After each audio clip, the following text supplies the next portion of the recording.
నేను ముఖ్యమంత్రిగా ఉండి 2019లో వివేకానంద రెడ్డి మర్డర్ జరిగింది. తెల్లవారితో వాట్సాప్ మెసేజ్ ఏమని, వివేకానంద రెడ్డి గుండెపోటుతో చనిపోయాడు.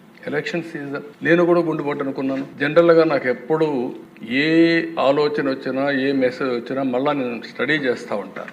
అలాంటిది నేను కూడా ఎలక్షన్లో ఉండి క్యారీ అయ్యాను. నాకు ఒక సీఎంఓ ఉంది, ఒక ఇంటెలిజెన్స్ ఉంది, ఒక డీజీపీ ఉన్నాడు, మా చంద్రరాజు మంత్రి, అప్పుడు అందరం ఉన్నాం. అర్థం కాలేదు, నిజం అనుకున్నాం, నమ్మాం. అంటే నేరస్తులు ఏ విధంగా ట్రాప్లో పెడతారనేదానికి ఇది ఒక ఉదాహరణ. దిశ అంతవరకే చెప్తున్నాను నేను ఈరోజు.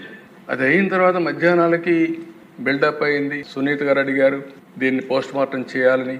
సునీత గారు కానీ పోస్ట్ మార్టం అడగకుండా ఉండుంటే క్రిమేషన్ అయిపోయేది. అంటే నేను ఎందుకు ఇవన్నీ చెప్తున్నానంటే, నేరాలు ఘోరాలు చేసే వ్యక్తుల పట్ల ఏ స్థాయి అయిన వాళ్ళైనా సరే మనం అప్రమత్తంగా ఉండకపోతే మాత్రం మనం న్యాయం చేసినట్టు కాదు, మనం కూడా ఇబ్బందులు పడే పరిస్థితి వస్తుంది.